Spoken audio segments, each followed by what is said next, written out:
Join us this week as we visit Miami, the city that definitely knows how to dance.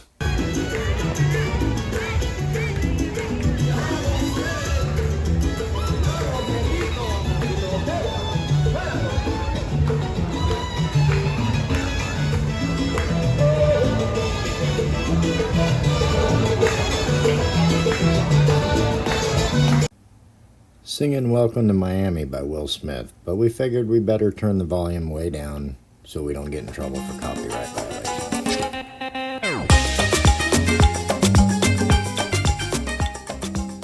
We're Jeff and Julie Reddy. We've always lived an adventurous and nomadic lifestyle, traveling and exploring new places as often as we can. But after I was diagnosed with stage 4 cancer in 2020, we decided we would not let it bring us down and that we needed to live our best life however we could. We decided to document our journey to hopefully inspire other cancer patients and anyone else to get out and live a great story, even if currently in treatments as I am. We also show how to do things on a budget since the cost of cancer can be very expensive.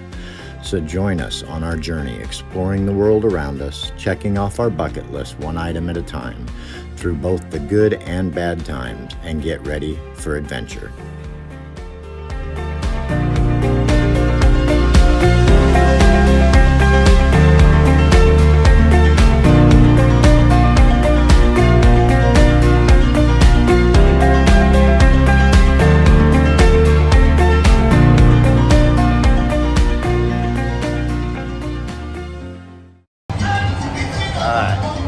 Cuban coffee.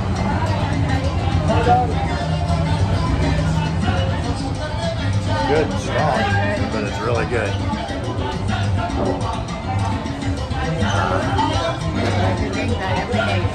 Right? It's yummy. We'll pour more now.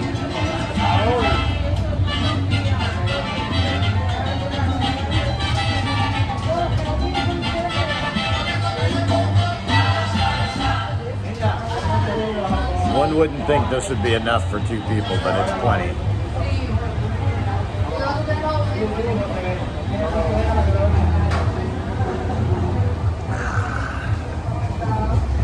Good stuff. From South Beach to the Wynnwood Walls and Little Havana, this is our trip to Miami, and as always, on a budget. Blue skies, colorful street art, and vibrant plates of food. Welcome to Miami, a place that had us smiling from start to finish. From the murals of Wynnwood Walls to the laid-back atmosphere on South Beach to the Cuban charisma of Little Havana and the Latin music that seemed to resonate beautifully throughout the city. People in Miami love to dance, and it seems everywhere we went, people were dancing. It's infectious, and you can't help but feel the rhythm move over you as you enjoy all Miami has to offer.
After a great drive into the city from the Everglades, we got checked into our hotel and then set out on foot to board the Metro Rail, which was only 2 blocks away. Miami has an awesome public transportation system, especially the Metro Rail and Metro Mover, 2 above-ground trains that have multiple routes through the city and turn an hour-plus drive in traffic into a 20-minute scenic train ride. Thank you.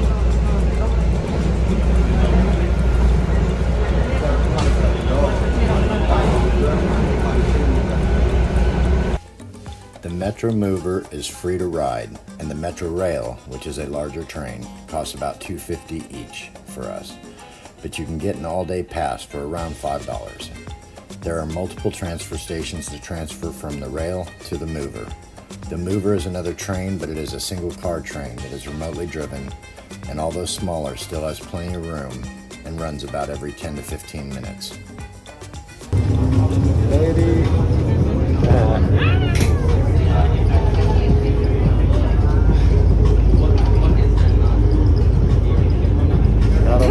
Gotta hold on good. Our first afternoon, we took the Metro Rail to Bayside Park and Marketplace. In the heart of downtown Miami and overlooking Biscayne Bay, Bayside Marketplace is a shopping, dining, and entertainment mecca. Home to over 70 shops and 30 restaurants, it's also the place to embark on several boat tours. It features the Skyviews Observation Ferris wheel that takes you 180 feet above downtown Miami's glittering skyline, which is the third largest skyline in the U.S. Bayside is the ultimate Miami vibe with statues, art, music, fountains, and coconut tree-lined waterfront walks.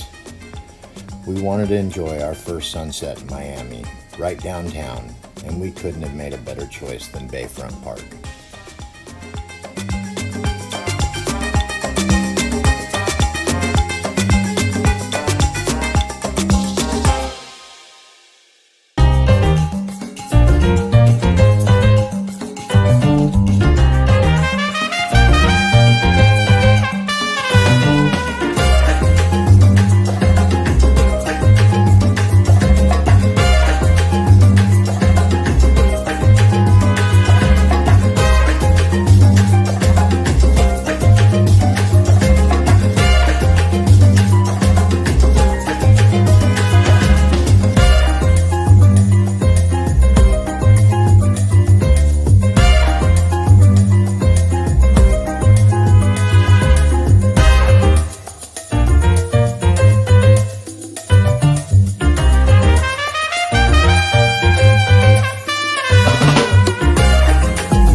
After the sunset and our first evening came to a close, we hopped back on the Mover and then the rail to head back to our hotel. Riding through downtown at night was magical and a perfect close to our first day in the city.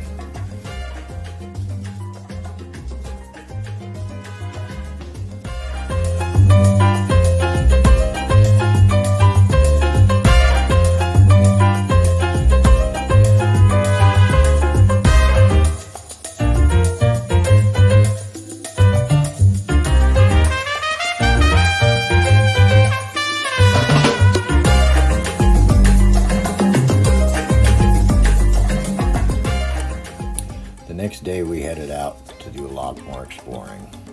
First stop was Little Havana, the heart of Miami's Cuban culture. It is part of what makes Miami such a dynamic cultural destination. The neighborhood is centered around Calle Ocho, which is Southwest 8th Street, a vibrant thoroughfare lined with Latin-inspired restaurants, bakeries, fruit stands, cigar shops, rum bars, art galleries, and music venues. It's also where you'll find the famed Domino Park, where locals gather to talk politics over heated games of dominoes, and it's actually been in many, many movies. The street is lined with murals and other artwork, from the mosaic tiles near Domino Park depicting classic symbols of Cuban heritage cigars, musical instruments, and tropical fruit to walls covered in portraits of Cuban legends. Little Havana is an absolute must-stop when you're visiting Miami. This is the Bay of Pigs monument in Little Havana.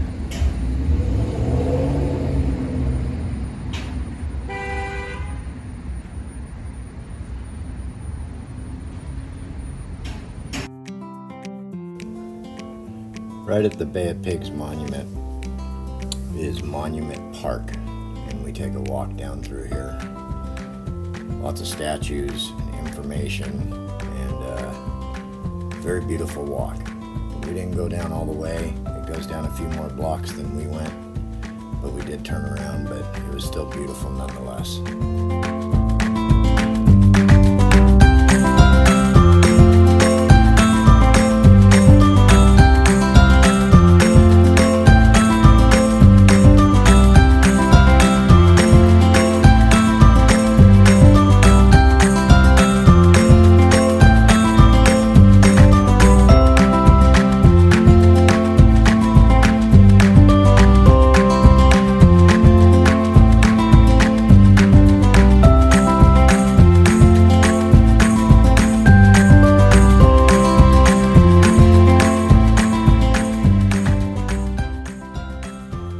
After a quick stop for lunch, some Cuban sandwiches, $5 mojitos, and some Cuban coffee, we're heading over to the Art District and Wynnwood Walls.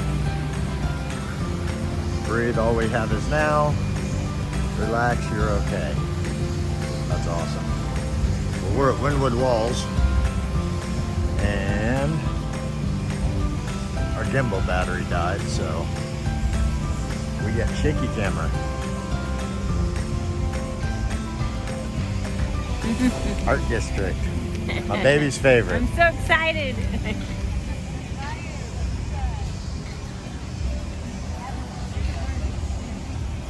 For those that don't know, Jules went to school for graphic design, so this is right up her area of expertise.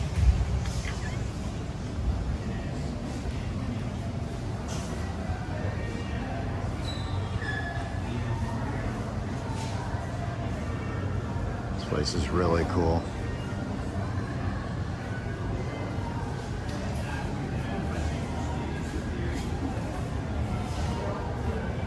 Oh, that's cute. That is so cute.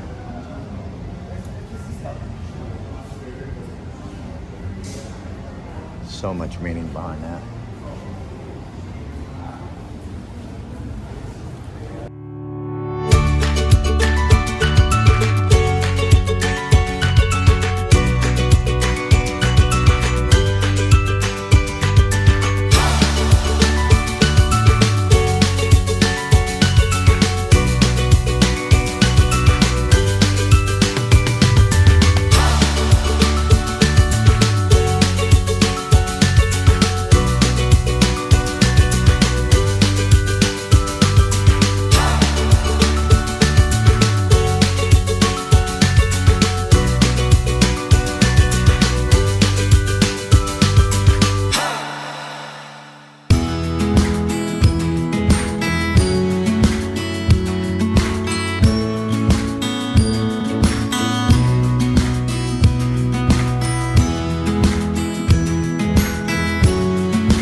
Is cool. Look at me.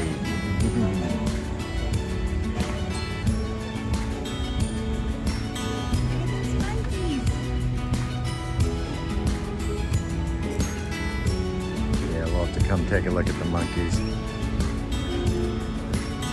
I like this one.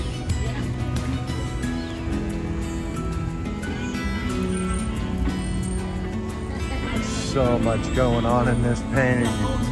Oh my gosh.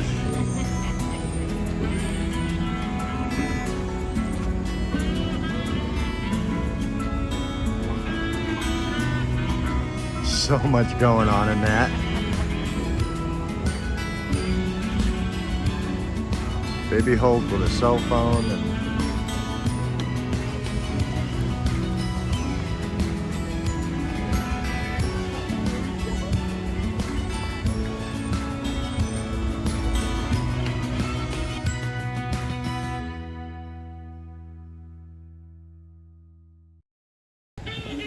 The Wynnwood Walls was conceived by the late Tony Goldman in 2009. He was looking for something big to transform the warehouse district of Wynnwood, and he arrived at a simple idea. He said at the time, "Wynnwood's large stock of warehouse buildings, all with no windows, would be my giant canvases to bring to them the greatest street art ever seen in one place." Starting with the 25th, 26th Street complex of 6 separate buildings, his goal was to create a center where people could gravitate to and explore, and to develop the area's potential.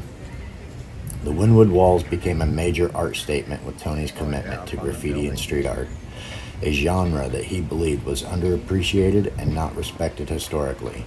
He wanted to give the movement more attention and more respect by presenting it in a way that had not been done before. In 2010, 10 more artists were added to their roster of walls. They opened the Wynnwood doors, Tony Goldman's nod to traditional portrait galleries, and expanded the mural program outside the walls. The Wynnwood Walls has brought the world's greatest artists working in the graffiti and street art genre to Miami. They have succeeded in a diverse representation of both American and international artists that encompasses everything from the old school graffiti artists to the newest work being created around the world. The project has truly evolved into a museum of streets. Since its inception, the Wynnwood Walls program has seen hundreds of artists representing many countries and has covered over 80,000 square feet of walls. They have become a must-see international destination, with media coverage that has included the New York Times, BBC News, Vanity Fair, and Forbes, who mentioned them along with Wynnwood in their list of America's hippest neighborhoods. The walls were also a focus of the docu-series Here Comes the Neighborhood, which chronicled the creation and evolution of the Wynnwood neighborhood. With each year, the Wynnwood Walls endeavors to expand its breadth, introduce well-known and emerging artists, and bring world-class art to the community.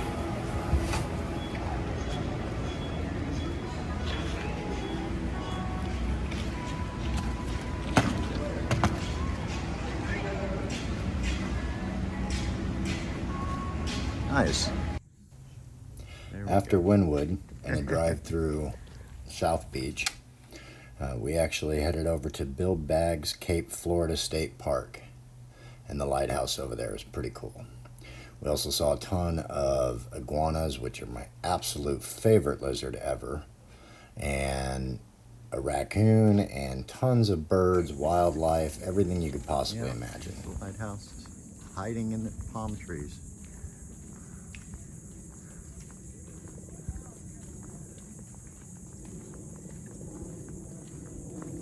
Don't get hit by coconut. Falling coconuts.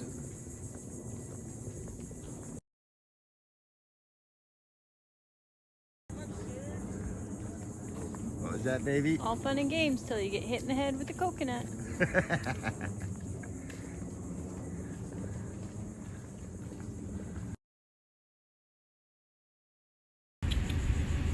Everyone come say hi? Everyone come say hi? There you go. What's up, buddy? I don't have any food for you, though. Oh, I don't have any food for you. We got the iguanas, baby. Come here, buddy. My favorite lizard.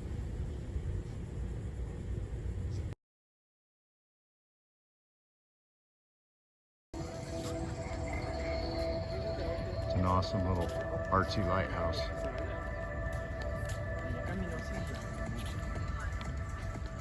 Skyline in downtown.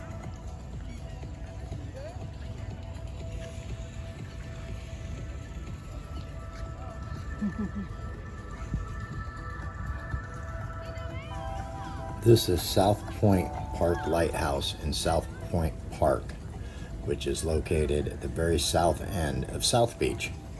That's a whole lot of souths. As our final day comes to a close, we headed back to Key Biscayne, which is a beautiful community to catch the city lights. This place, in our opinion, has the best views of downtown, especially at night. Thanks to all the wonderful people of Miami for a great time. Now it's off to Key West for our next adventures. Miami at night. Absolutely beautiful.